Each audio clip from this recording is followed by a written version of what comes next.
자, 정신건강사회복지론 2주 첫 번째 시간입니다. 이번 주는 3강으로 나누어질 예정인데요.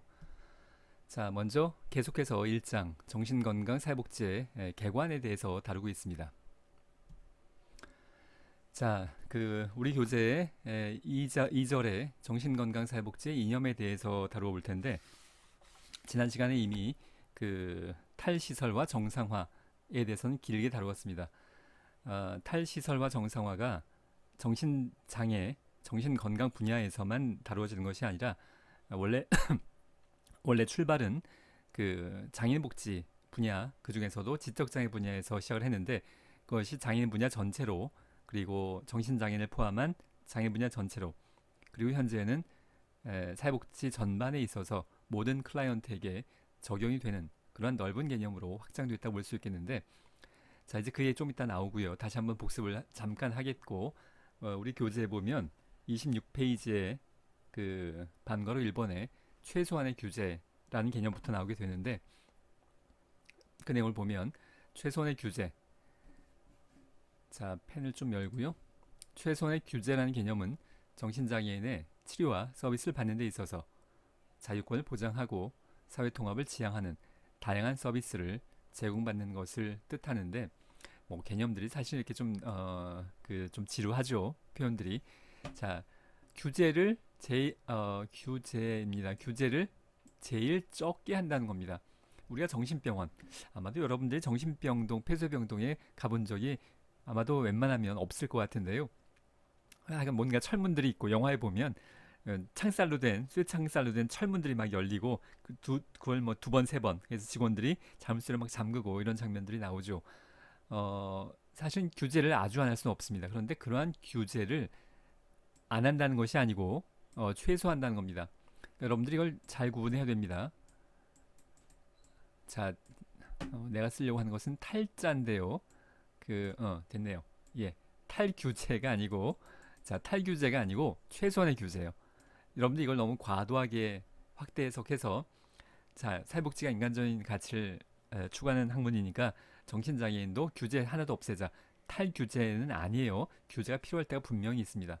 최소한의 규제하자는 것이지, 그러니까 불필요한 또는 너무 과도한 규제를 하지 말자는 것이지, 규제를 전혀 안 하자는 것은 아니라는 건데요. 그 어, 정신병원에서 내가 현장에서 근무를 할 때 상황을 좀 이야기하려고 합니다. 정신병원에 내가 주로 알코올 환자들이 있는 병동에 있었는데요. 거기에는 보호사들이 있습니다. 뭐 잘 안 써져서 써볼까요? 보호사라고 불리는 사람들이 있는데, 이 사람들은 전문가는 아닙니다. 그런데 정신장애, 알코올 중독 환자들이 액팅 아웃 할 때, 어떤 행동에 폭력적인 면이나 규제를 가해야 될 만한 그런 행동들을 보일 때 힘으로 제압할 수 있는 역할을 하는 경우가 이제 보호사라고 합니다. 물론 뭐 생활 전반의 병원 안에서의 전반적인 내용도 관여를 많이 하고 있고요. 그러니까 이런 사람들이 간호사 말고, 여러분들이 아마 영화에 보면 이런 사람들을 본 적이 있을 것 같기도 한데요. 그러니까 이분들은 사실은 학문적인 전문성은 전혀 없습니다. 보통 그냥 학문적인 자격 이런 건 요구하지 않아요. 간호사만 하더라도 자격증이 있어야 될 텐데, 이분들은 그냥 학력 같은 건 따지지 않습니다. 일반적인 그냥 상식만 있으면 된다고 볼 수 있겠는데요. 이분들이 이제 완력으로 제압해야 될 때가 분명히 있죠. 그래서 이런 분들이 있고요. 제 기억에 남아 있는 상황 중에 하나를 보면, 이제 알코올 병동에서 추석 같은 때 이제 외박을 나갑니다.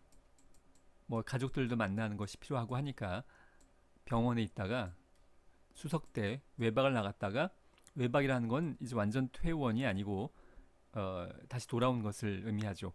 근데 돌아올 때 이 알코올 중독 환자분들이, 환자는 용어도 계속 씁니다. 병원의 상황이니까 알코올 중독 환자분들이 이제 멀쩡하게 돌아오는 경우는 별로 없습니다. 다 술에, 자, 이런 표현을 이해하기 바랍니다. 뭐 강의실에서도 쓰는 표현이니까 뭐 여기서라고 쓰지 말아야 될 건 아니라고 생각을 하는데요. 술에 떡이 돼서 돌아오죠. 그리고 그냥 그냥 몸을 가누지 못하는 정도의 만취 상태이면 그나마 뭐 보호사분들이 부축해서 병원으로 이제 입원 절차를 밟으면 재입원 절차를 밟으면 될 텐데 그 정도가 아니라 어, 개 XX 뭐 이렇게 욕을 한다던가 어, 뭐 다시 이제 입원 절차를 밟을 때 네가 뭔데 뭐 이러면서 저한테도 내가 병원 나가기만 해봐. 그 나중에 너 찾아가서 뭐 해코지 할 거야. 물론 이런 표현 아니고 더 심한 표현이죠. 내가 퇴원만 하면 너 가만히 안 둘 거야. 라든가 뭐 별 그 아주 뭐 그 험한 얘기를 술 취해서 자기 몸을 잘 못 가누면서 폭력적이면서 또 험한 말을 하는 그런 상황들을 이제 겪게 되는데요. 자, 이런 경우에도 불구하고 우리가 규제하면 안 된다가 아닙니다. 이럴 때 분명히 규제를 해야 되죠. 진정제 주사를 놓기도 하고 강박하기도 합니다. 베드에 끈으로 그 이제 굵은 넓적한 아주 끈으로 이렇게 둘둘 묶기도 해요. 실제로 그것들이 다 규정에 나와 있고요. 정신과 의사는 판단에 의해서 그 인신을 구속할 수 있습니다. 그 우리나라의 인권의 관점에서 인신을 구속할 수 있도록 법적으로 허용된 사람은 딱 두 가지 부류가 있는데요. 한 가지는 경찰이고요. 또 한 가지는 정신과 의사입니다. 그리고 그 외에는 결코 인신을 구속할 수 없는 뭐 때린다거나 팔을 묶는다거나 이런 건 폭력으로서 절대로 허용되지 않는데요. 허용된 사람 경찰과 함께 정신과 의사입니다. 자, 이런 경우 규제를 할 수 있는데 자, 다만 우리가 지금 추가하고자 하는 것은 너무 과도하지 않게의 의미입니다. 최소한도로 규제하자. 우리가 그 이제 이번 주에 그 역사를 볼 텐데 우리가 얼마나 과거에 과도하게 지금 관점으로 보자면 얼마나 이제 정신과 환자들, 정신 장애가 있는 분들을 과도하게 가혹하게 다루었는지, 즉 최소한이 아닌 뭐 최대한으로 규제했었는지를 이제 몇 가지 이미지나 역사 과정에서 이제 보게 될 겁니다. 자, 이건 원칙은 뭐냐 하면 탈규제가 아니고 최소한입니다. 최소한. 자, 이 문제 아직 안 봤죠? 현재 지역사회 정신건강의 이념은 격리와 수용을 전제로 하는 대단위 시설 중심의 입원 치료에서 최소한의 규제를 보장하는 자유로우면서도 또 친근한 환경에서의 치료와 재활 및 보호로의 전환을 의미한다고 볼 수 있겠습니다. 자, 다음에 정상화인데요. 뭐 기본적인 내용들은 지난 시간에 뭐 오랜 시간에 걸쳐서 했기 때문에 교재에 나와 있는 30페이지 우리 교재에 30페이지에 나와 있는 원칙 1, 2, 3, 4만 복습의 의미로 설명 없이 그냥 쭉 읽어 나가려고 합니다. 자, 정상화 지난 시간에 강조했던 네 글자 보통의 삶입니다. 보통의 삶이고요. 우리 교재에서는 보통 생활이라는 단어 많이 쓰고 있는데 뭐 그것도 나쁘지 않은 것 같습니다. 보통 생활, 보통의 삶. 자, 원칙 1 보면 정상화는 하루 일주일 그리고 1년을 사는 데 있어서 생활의 정상적인 리듬을 갖고 활동하면서 상호 책임을 나누는 것을 의미합니다. 또 정신장애인들도 다른 사람과 마찬가지로 정상적인 리듬에 따라서 살 수 있는 집과 활동할 수 있는 일터가 필요하고 배울 기회가 제공될 수 있는 학교와 사회적인 교류가 일어나는 장이 필요하다. 뭐 지난주에 사실 너무 반복했던 것 같기도 한데 자, 정신장애인이라고 해서 평생 폐쇄병동에서 갇혀서 살아야 되냐 하면 절대로 그렇지 않고 여러분이 살고 있는 옆집에 정신장애인도 물론 여러분 지금 이런 얘기를 할 때 머릿속에 떠오르는 게 있을 겁니다. 정신장애인 위험한데 우리 집 옆집에 살면 저 사람이 칼 들고 날 찌르면 어떡하지? 뭐 이런 생각이 들게 되죠. 그리고 뉴스에서 언론에서 그런 사건들이 1년에 한두 번씩은 꼭 나오는 것 같은데요. 자, 이거는 여기서보단 그 이제 다른 주제에 다른 챕터에서 길게 얘기할 기회가 있습니다. 그러나 우리의 원칙입니다. 원칙. 자, 모든 정신장애인은 반드시 규제 하나도 없이 지역사회에 살 수 있다. 아니에요. 그건 틀린 얘기입니다. 최소한의 규제란 얘기는 규제를 할 수도 있고 어떤 정신장애인들은 지역사회에 살 수 없기 때문에 폐쇄병동에 하는 것이 적절할 수 있는 정신장애인들이 있죠. 그런데 모든 정신장애인들은 그래야 된다라는 것에 반대하는 겁니다. 모든 정신장애인들은 우리 옆집에 살면 안 돼. 여기에 대해서 그건 원칙에 어긋난다는 겁니다. 그 중에는 일부는 정신병원에 가야 될 치료를 위해서 가야 될 경우가 있죠.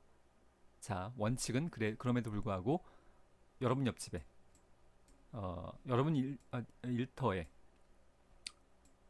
여러분 학교에, 여러분이 다니고 있는 학교에, 뭐 여주대학교도 물론 마찬가지입니다. 자, 두 번째 원칙은 정상화는 인생 중에 정상적인 성장을 경험할 수 있는 기회를 의미하고요. 발달을 가진 사람도 한 인간으로서 비장애인이 경험하는 성장 발달 과정을 통해서 인생 주기에 맞추어 경험하고 있음이 인식되어야 하고, 정신건강 증진 전문가들은 이들이 각 과정에 따라서 보통 사람처럼, 자, 보통의 삶이든 보통 생활이든 보통 사람이든, 자, 여러분이 살고 있는 모습처럼 최대한 비슷하게 살 수 있도록 하자는 겁니다. 다양한 경험을 할 수 있도록 도와줘야 합니다. 세 번째, 정상화는 정신장애인이 갖는 표현되지 않는 바람이나, 그러니까 바램입니다. 원트. 우리가 일상적인 표현으로는 바램이라고 하지 바람이라고는 안 하죠. 바람은 불어오는 바람을 얘기할 때 많은데, 여기서는 바램이에요, 바램. 근데 표준어가 바람입니다. 이거 좀 바뀔 때가 되지 않았나 싶은데, 일반적으로 다 바램이라고 하지 바람이라고는 안 하잖아요. 근데 국어 사전의 표준어는 바람이에요. 뭐 그래서 어쩔 수 없습니다. 바램이나 표현된 자기의사에 대한 정상적인 이해와 존중을 의미합니다. 예를 들어서 정신장애인 남녀관계나, 자, 정신장애이든 지적장애이든 뭐 어떤 장애이든 어떤 클라이언트든 결혼도 할 수 있고 연애도 할 수 있고, 아, 정신장애인이 무슨 애인을 만나 결혼하다니 더 위험한 거 아닐까? 는 원칙은 아니라는 겁니다. 그런 사람은 있을 수 있죠. 그러나 원칙은 아니라는 겁니다. 경제, 정서, 사회, 문화적인 욕구 역시 비장애인들과 비슷할 것이므로 이들과 동일한 패턴이 허용되어야 한다는 겁니다. 자, 원칙 마지막으로 네 번째인데요. 정상화는 만약 정신장애인이 더 이상 자신의 집에서 가족과 함께 살 수 없을 때 사회에서 제공되는 주거 역시 정상적인 가정의 크기여야 하고 정상적인 주거 지역에 위치해야 한다는 겁니다. 이 말이나 같은 말인데 한꺼번에 볼까요? 사회교류와 사회통합을 하는데 방해되지 않도록 너무 큰 시설이어도 안 되고 일반 거주 지역과 멀리 떨어져서 격리되어서도 안 된다. 자, 지난 시간에 얘기했던 외딴 곳에 산속에 있는 300명 시설, 이거 안 된다는 겁니다.